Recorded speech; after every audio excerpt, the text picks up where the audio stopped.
Prayer చేసుకుందాం. పరిశుద్ధుడా, విమోచకుడానికి పరిశుద్ధ నామమును బట్టి వందనాలు చెల్లించుకుంటున్నాను తండ్రి. ఆయా రాత్రంతా మాకు సుఖమైన నిద్ర ఇచ్చావు. ఉదయ కాలంలో నీ పాద సన్నిధికి వచ్చటకు మమ్మల్ని బలపరిచినందుకు వందనాలు. నీ వాక్యం చదువుతుండగా మాతో మాట్లాడండి. నీ స్వరం వినిపించాలి. సన్నిధి ఉంచమని యేసు నామమున స్తుతించి ప్రార్థించి వేడుకుంటున్నాను తండ్రి. కీర్తనలు 119వ అధ్యాయము 81 నుంచి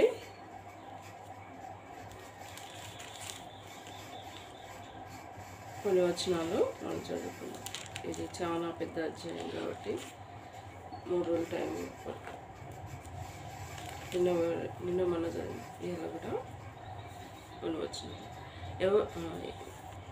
ఇది కూడా చదివా ఉంటాం.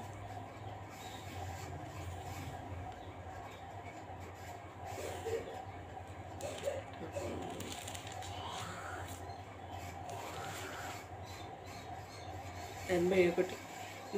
నీ రక్షణ కొరకు నా ప్రాణము సొమ్మసిల్లుచున్నది. నేను నీ వాక్యం మీద ఆశ పెట్టుకుని ఉన్నాను. నన్ను ఎప్పుడు ఆదరించదవు అని నా కన్నులు నీవిచ్చిన మాటల కొరకు నేను కనిపెట్టి క్షీణించుతున్నాను. నేను పోగా తగులుచున్న సిద్ధవలనైతిని, అయినను నిక్కడల్లో నేను మరచటం లేదు. నీ సేవకుని దినములు ఎంత కొద్దిగా అయినో నన్ను తరుమువారిని తీర్పు తీర్చుట ఎప్పుడు. నీ ధర్మశాస్త్రం అనుసరింప గరిష్ఠులు నన్ను చిక్కించుకున్నటకే గుంటలు త్రవ్విరి. నీ ఆజ్ఞలన్నీ నమ్మదగినవి. పగవారు నిర్నిమితంగా నన్ను తరుముచున్నారు. నాకు సహాయం చేయము. భూమి మీద ఉండకుండా వారు నన్ను నాశనం చేయుటకు కొంచెమే తప్పెను. అయితే నీ ఉపదేశములను నేను విడవకైనాను. నీవు నియమించిన శాసనం నేను అనుసరించినట్లు నీ కృపచేత నన్ను బ్రతికింపుము. 89. యెహోవా, నీ వాక్యములు ఆకాశమును నిత్యము నికడగానున్నవి. నీ శాశ్వత విశ్వాస సత్యము తరతరములను నీవు భూమిని స్థాపించుతుంది. అదే స్థిరముగానున్నది. సమస్తము నీకు సేవ చేస్తున్నది. కావున నీవును నిర్ణయం చొప్పున మేటికి స్థిరపడి ఉన్నది. నీ ధర్మశాస్త్రం నాకు సంతోషమియ్యని ఎడల నా శ్రమ ఎందు నేను నశించేందును. నీ ఉపదేశము నీవు నన్ను బ్రతికించితివి. నేనెన్నడూ వాటిని మరవడును. నీ ఉపదేశం నేను వెతుకుచున్నాను. నేను నీవెవడని నన్ను రక్షించుము. నన్ను సవరింపవలనని భక్తిహీనులు నా కొరకు పొంచి ఉన్నారు. అయితే నేను నీ శాసనములను తలచి ఉన్నాను. సకల సంపూర్ణతకు పరిమితి కలదని నేను గ్రహించి ఉన్నాను. నీ ధర్మోపదేశము అపరితమైనది. నీ ధర్మశాస్త్రం నాకెంత ప్రియములుగా ఉన్నాయి. దినమెల్లా నేను దాన్ని ధ్యానించుచున్నాను. నీ ఆజ్ఞలు నిత్యం నాకు తోడుగా ఉన్నాయి. నా శత్రువులు మించిన జ్ఞానం అవి నాకు కలుగజేయుచున్నవి.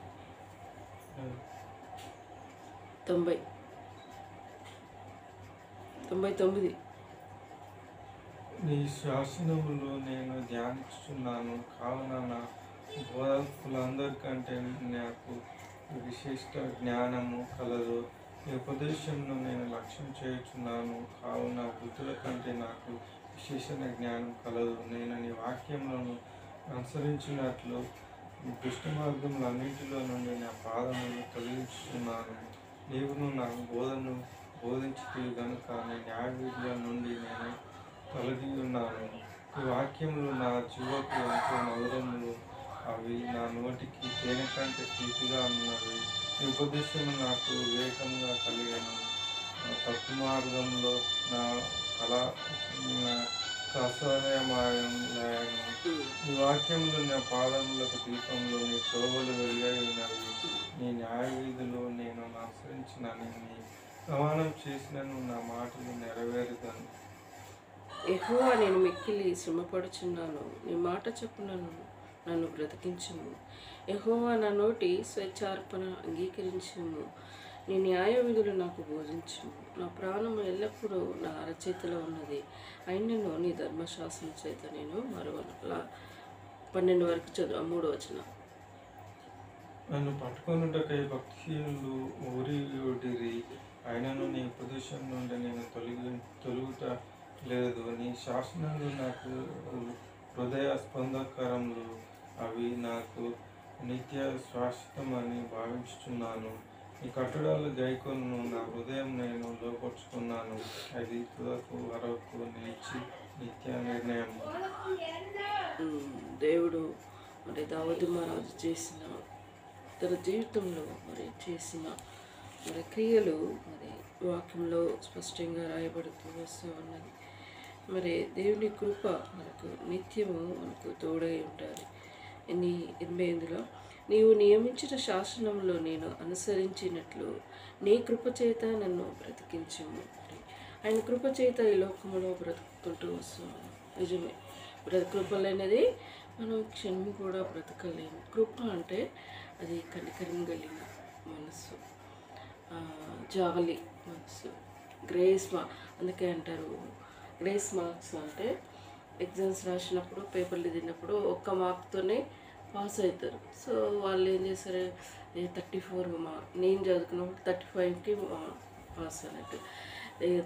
1 మార్క్తో అబ్బాయిని ఫెయిల్ చేయాలని గ్రేస్ మార్క్స్తో ఇటు చేసి కొందరికి కనికరం జాలి కలిగిన వాళ్ళు 1 మార్క్తోనే పాస్ చేస్తూ ఉంటారు. అది కృప అంటారు, గ్రేస్ మార్క్స్ అనేది అంటారు.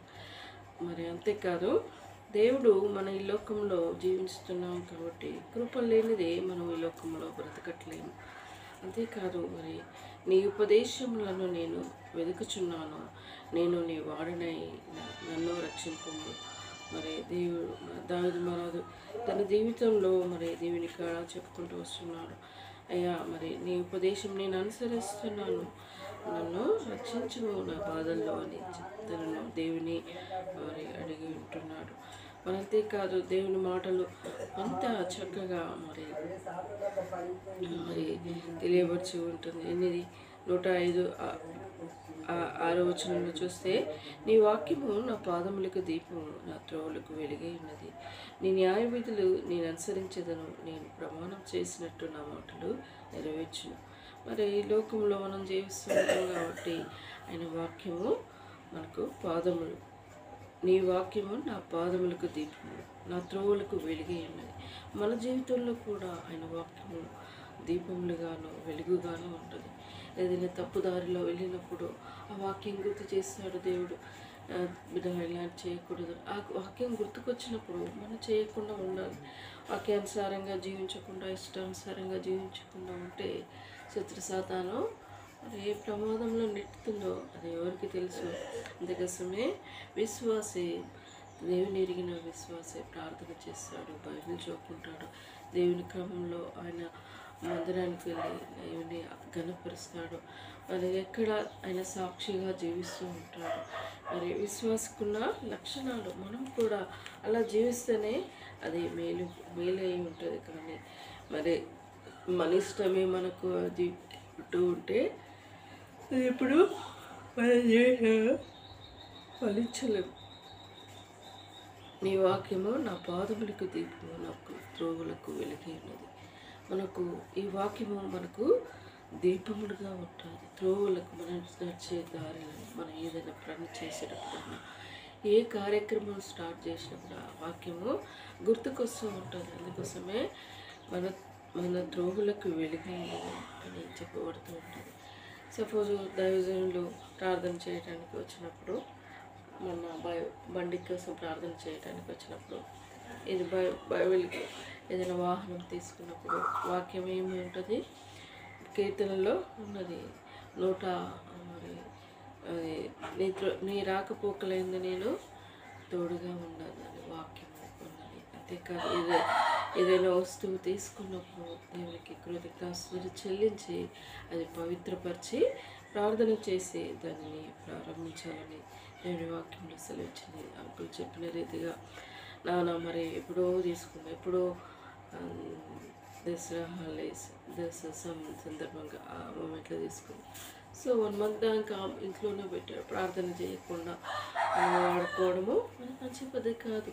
దేవుని బిడ్డలో ఎరిగిన వారు ప్రార్థన చేసుకొని దేవుని కాడ మరి ఆయనకి స్టార్ట్ చేస్తే అది మన జీవితంలో ఉపయోగకరంగా ఉంటూ ఉంటారు. మన ఇష్టానుసారంగా హిందువులు కూడా అలా చేస్తూ ఉంటారు. ఏమని మొక్కుంటారమ్మా, అయ్యా ఇది మాకు ఇచ్చినావు, కొందరాన్ని మొక్కి కొబ్బరికాయ కొట్టి అప్పుడు బండిని స్టార్ట్ చేస్తూ ఉంటారు. మన జీవం గల దేవుని ఎరిగి ఉన్నాం కాబట్టి అది నడుపు ప్రయాణం అంతలో తోడుగా ఉండండి అని నేను నా మనసులో కూడా ప్రార్థన చేస్తాను. అదే నాన్నకిచ్చాము, నిజమే.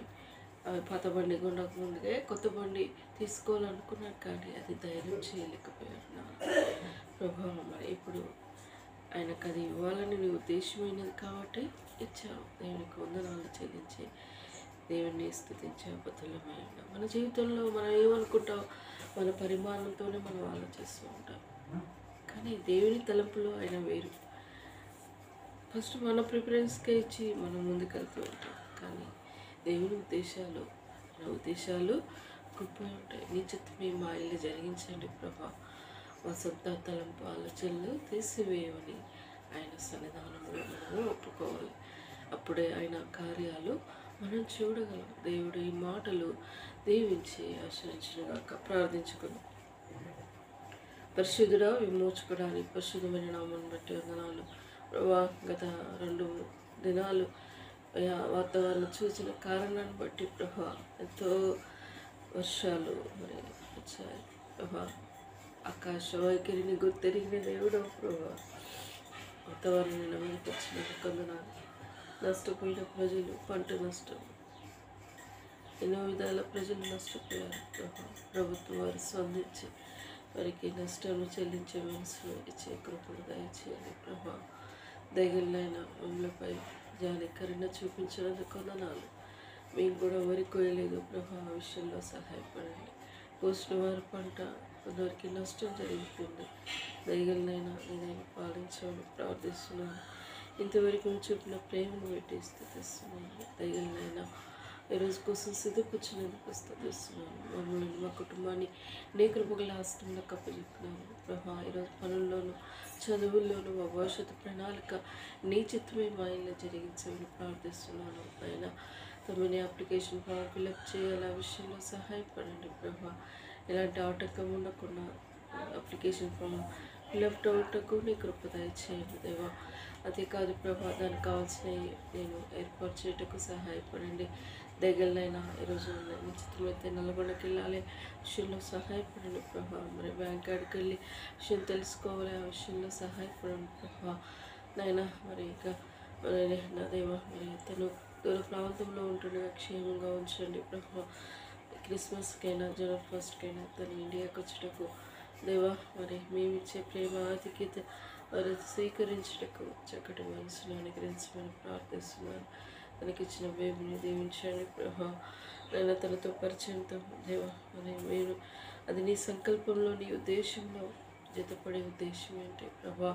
ఈ వాక్యంతో వాగ్దానంతో నాతో మాట్లాడను, ఆ ఫ్యామిలీ వాళ్ళు ఒప్పుకున్నటకు దేవాకి జ్ఞాపకం చేసుకుని మా తలంపులు, మా ఆలోచనలతో మేము ఆలోచిస్తాం కదా ప్రభా.